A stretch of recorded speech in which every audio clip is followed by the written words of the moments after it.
Thanks for joining us on KARE 11 News Now. I'm Michelle Beck. Let's get to your headlines. Developing this morning, Minnesota has its first measles case of the year. That's according to Health Department data updated yesterday. According to two reports, the infected person may have been traveling in Washington, D.C. D.C. officials announced yesterday the patient went on an Amtrak train exactly a week ago, walked around D.C.'s Union Station, then a few days later went to urgent care. The Washington Post cites D.C.'s chief epidemiologist who says the person was vaccinated. They were not contagious when they flew in. Now, we know measles in general is highly contagious, but with D.C.'s vaccination rate, the epidemiologist says an outbreak risk in the district is low. And back home in Minnesota, the Star Tribune quotes the Department of Health, "We are still investigating where this individual may have acquired measles." Just in this morning, the Supreme Court upheld a Biden-era effort to regulate ghost guns. Kits have allowed people to easily get the parts needed to assemble guns. The decision means the federal government can regulate gun parts just as they would regulate firearms bought from specialist stores. With the court's 7-2 ruling, serial numbers, background checks, and age verification will be required to buy them in kits online. Happening right now, a judge is ruling on whether former state senator Justin Eichorn will remain in jail until his trial. Eichorn is charged with attempts to solicit a minor for prostitution. He was arrested March 17th and charged in federal court 2 days later. Prosecutors filed a motion this week to keep him in jail until his trial after additional allegations surfaced. Federal prosecutors say Eichorn lied about possessing guns, attempted to get a laptop from his home, and possibly wiped the memory from an iPhone found in that home. Starting June 1st, thousands of state workers will be required to return to the office at least 50% of the time. Overnight, we heard from the unions representing those employees. MAPE and AFSCME say they are shocked and will not tolerate what they call unilateral changes to their members' work. The governor said the move is meant to support the economic vitality of office districts like downtown St. Paul. The owner of the Loon Cafe says he's been waiting for this to happen for 3 years. To create that lunch atmosphere again, to create that revenue stream, it's important that the people come back to work, come back to the offices, and to create an atmosphere that is inclusive. It includes the businesses that are here, that survived, and maybe we can thrive to be better. There is an exception for this new policy for workers who live more than 75 miles away from their primary workspace. Happening right now, more calls for investigations and resignations after a reporter revealed he was accidentally added to a group chat with top government officials. That reporter says they were sharing plans to attack Houthi rebels in Yemen. Well, today, President Trump and his allies are downplaying the incident. NBC's Alice Barr has the latest from Washington. Hi there. Top intelligence officials faced blistering questions in a Senate hearing, repeatedly saying no classified information was shared in that group chat. Democrats, though, don't buy it. They're calling for all the messages to be released. This disrespect for our... On Capitol Hill, growing outrage over that Signal group chat between top U.S. officials discussing sensitive details of impending airstrikes in Yemen, with a journalist inadvertently added. This is utterly unprofessional. There's been no apology. While from the White House, President Trump overnight downplayed the discussions. There was no problem, and the attack was a tremendous success. National Security Advisor Mike Waltz acknowledging he created the Signal thread. I take full responsibility. I built the group. That somehow invited the Atlantic magazine's top editor, Jeffrey Goldberg. We've got the best technical minds looking at how this happened. Goldberg says the chat included Vice President J.D. Vance and Defense Secretary Pete Hegseth, reporting that Hegseth texted information, quote, about targets, weapons the U.S. would be deploying, and attack sequencing 2 hours before U.S. strikes on the Iranian-backed Houthis in Yemen. Nobody's texting more plans.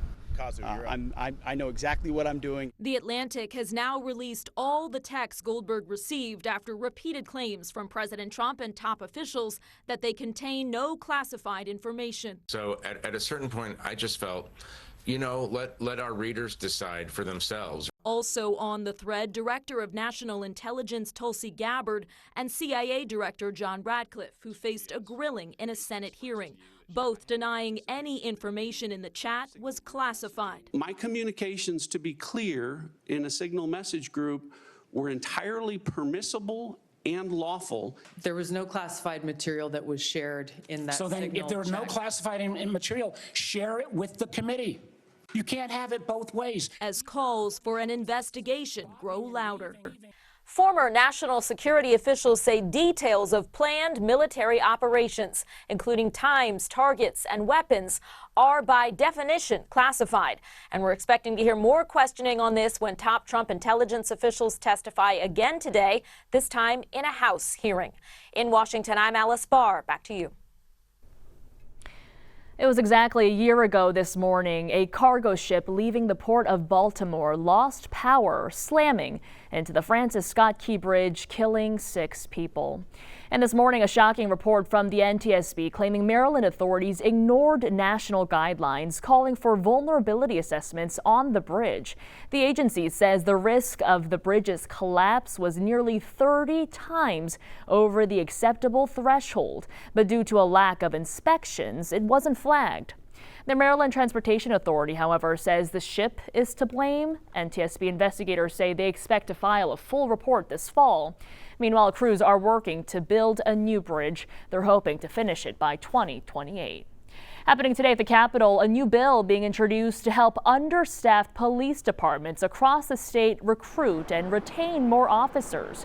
Right now, departments across the state are understaffed, but a bipartisan bill introduced at the Capitol aims to help recruit and again retain more of those officers. The bill would help pay tuition and fees for law enforcement officers in training.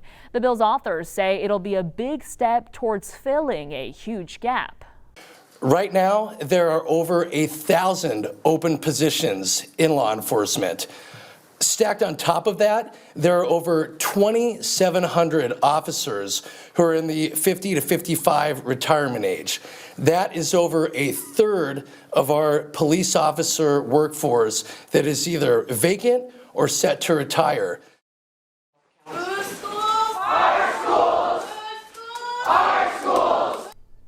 A very tense budget meeting last night for the Minneapolis Public School Board. Dozens of people stood up and chanted in protest of any potential cuts, especially those to special education. The board's finance committee was presenting its proposal to address the district's $75 million shortfall. It says most of the reductions will come from the central office and its departments, affecting custodians, food service, and tutors as costs continue to outweigh revenue in districts all across the state. That meeting wrapped up with no doubt hard decisions will have to be made, but what exactly will be cut is not clear just yet. Our Jennifer Hoff has the details. Good afternoon, committee members. What was supposed to be the Minneapolis School Board's regular finance committee meeting was anything but on Tuesday, as dozens of people protested any potential cuts, particularly to special education. Even demanding directors sign a pledge they won't pass a budget with staff reductions or class size increases, and to reinstate any positions already impacted by next month.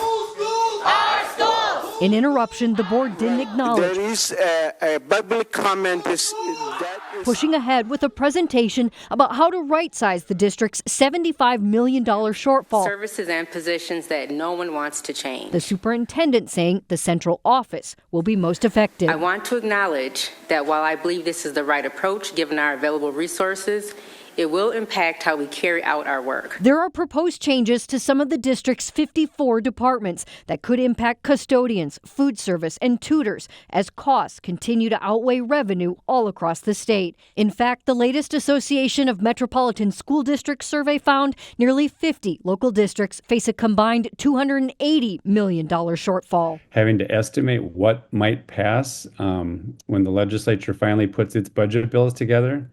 And now this year you add in the uncertainty with the federal government, and it just makes things that much more complicated. As a budget here still hangs in the balance So too does the future of many people caught in the middle. And I wish we were not in the situation that requires these difficult choices. The Medved era is officially underway at the University of Minnesota. The new men's basketball coach introduced Tuesday, but he's no stranger to Minnesota, growing in Roseville and going to the U himself. He called this opportunity a dream come true. Medved also answering questions about the hottest topic in college sports right now: name, image, and likeness. College athletes are now allowed to make money on sponsorships known as NIL. The new landscape has helped athletes earn more opportunities and revenue, but in recent years, schools like Minnesota have lost players to other schools because of NIL deals. Medved says the Gopher men's basketball program is well positioned to take the next step with NIL. He specifically mentioned Dinkytown Athletes, the collective that helps arrange NIL deals, which fans can contribute to. I believe that the people here are committed to understanding what that looks like as far as raising money. Heck, let's hope people today go out right when we're done with this and join Dinkytown Athletics.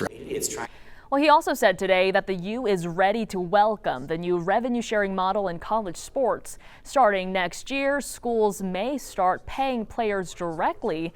All that's pending approval from a federal judge. Stick with us. More news and weather is coming up right after the break.